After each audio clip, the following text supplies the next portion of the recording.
আসসালামু আলাইকুম everyone, welcome back to my channel. আপনারা সবাই কেমন আছেন? আজ আমি আপনাদের মাঝে শেয়ার করব চটপটির রেসিপি। আর চটপটি কিন্তু আমরা ছোটো থেকে বড় সবাই পছন্দ করি।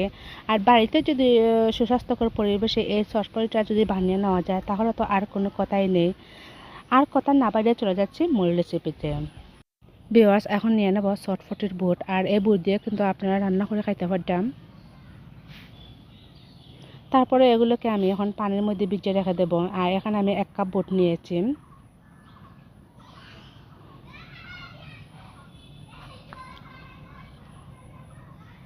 আর বুট থেকে আমি তো কয়েকটা বুট বেছে নিয়েছি, সেটা বুট ভালো না, ছিদ্র ছিল। তারপরে আমি ভিজিয়ে রেখে দিলাম 8 ঘন্টা পর্যন্ত। 8 ঘন্টা পর ফিরে আসলাম, দেখুন বুটটা ফুলে ডাবল হয়ে গেছে। তারপরে আমি একটা প্যানের মধ্যে ঢেলে নেব। পানির পরিমাণ কম ছিল, আমি আরও অল্প পানি দিয়ে দেব।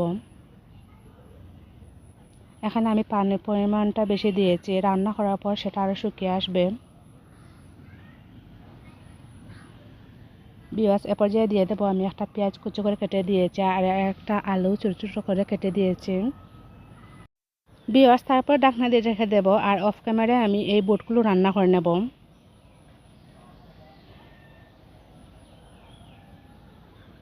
বিয়াস আর বুটগুলো রান্না করে নিয়েছি। তারপর ঢাকনা উঠিয়ে নিলাম। আর দেখুন বুট আর আলু কতটা সিদ্ধ হয়ে গেছে। আর এরকম পাতলা করে রাখবো, সেটা রান্না করার পরে কিন্তু আরও শুকিয়ে আসবে। দিয়ে দিলাম স্বাদ মতো লবণ। আর দিয়ে দেবো এখন প্যাকেটের যে মশলা, চটপটির মশলা কিনতে পাওয়া যায়, দিয়ে দিলাম 3 টেবিল চামচ। আর দিয়ে দিচ্ছি 4-5টা কাঁচামরিচ ছোটো ছোটো করে কেটে দিয়েছি। আর দিয়ে দেবো 1 ফালি লেবুর রস।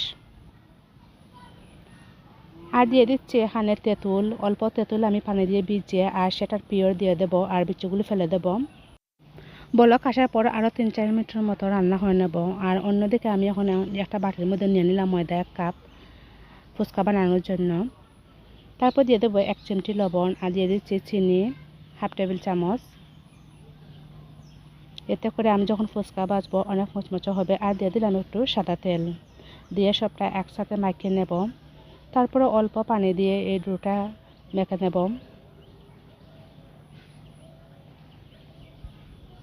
বিয়াস আর ডোটা মেখে নিয়েছি, এদিকে আমার চটপটিটাও রান্না করে নিয়েছি। তারপর দিয়ে দেবো 1 টেবিল চামচ চিনি। এতে করে চটপটিটা টক ঝাল মিষ্টি হবে। বিয়াস আর চটপটি এভাবে রান্না করে নিয়েছি আর ঠান্ডা করার জন্য রেখে দিয়েছি। অন্যদিকে আমি একটা রুটি বড় করে বেলে নেব। আমরা যে রুটি খাই সেই রকম করে বেলে নিয়েছি। এখন আমি একটা ছুরি দিয়ে কেটে নেব আর ছোটো ছোটো করে পিস বের করে নেব। আমার এই নিত্য নতুন রেসিপি পেতে হলে অবশ্যই আমার চ্যানেলটা সাবস্ক্রাইব করে রাখবা। এতে করে আমি যখন নতুন নতুন ভিডিও আপলোড করবো সবার আগে আপনাদের মোবাইলে পৌঁছে যাবে। বিয়াস তারপরে চুলায় আমি একটা কড়াই বসিয়ে দিলাম আর দিয়ে দিলাম সয়াবিন তেল। আর তেল গরম হয়ে আসলে আমি এই ফুচকাগুলো ভেজে নেব। আর চুলার আগুন লো আছে রেখে এই ফুচকাগুলো ভাজবো। এতে করে ফুচকাগুলো অনেক মচমচে হবে।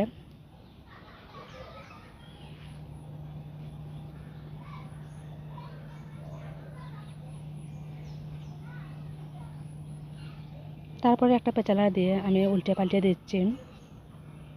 আর তেল জড়িয়ে এখন আমি এই ফুচকাগুলো তুলে নেব। বিওয়াস আর বাকি ফুচকাগুলো আমি অফ ক্যামেরায় ভেজে নেব। আশা করি আজকের এই চটপটি রেসিপিটা আপনাদের মাঝে সহজভাবে দেখাতে পেরেছি। আর এভাবে সুস্বাস্থ্যকর পরিবেশ দিয়ে আমরা বাড়িতে বানিয়ে খাই, আর বাজারে কিন্তু আর কিনে এনে খেতে হবে না। বিওয়াস তারপরে আমি একটা বাটিতে পরিবেশন করে দেখাবো। আর দেখুন কতটা ইয়াম্মি লাগছে দেখতে। আমার যখন চটপটি খেতে মনে চায় তবে আমি ঝটপট এই চটপটিটা বানিয়ে নিই খুব সহজে। আর এই চটপটি বানাতে কোনো ঝামেলা ছাড়াই কিন্তু ঝটপট বানিয়ে নেওয়া যায়, ঘরে যদি বুট থাকে। বিয়াস আর পরিবেশন করে নিয়েছি। এখন আমি উপরে দিয়ে দিলাম পেঁয়াজ কুচি আর দিয়ে দিলাম 4টা কাঁচামরিচ কেটে। তারপরে যে আমি ফুচকা ভেজেছিলাম সেটা দিয়ে দেব। তারপর একটা টুকরো শসা আমি কুচি কুচি করে কেটে দিয়েছি। আর চটপটি কিন্তু আরও রয়ে গেছে। তারপর আমি দিয়ে দেবো ডিম। আর তারপর এই সবগুলা একসাথে মিক্স করে নেব। তারপর একটা ডিম দিয়ে আমি সাজিয়ে নিলাম। তাহলে আজকের মতো এখানে বিদায়, আল্লাহ হাফিজ।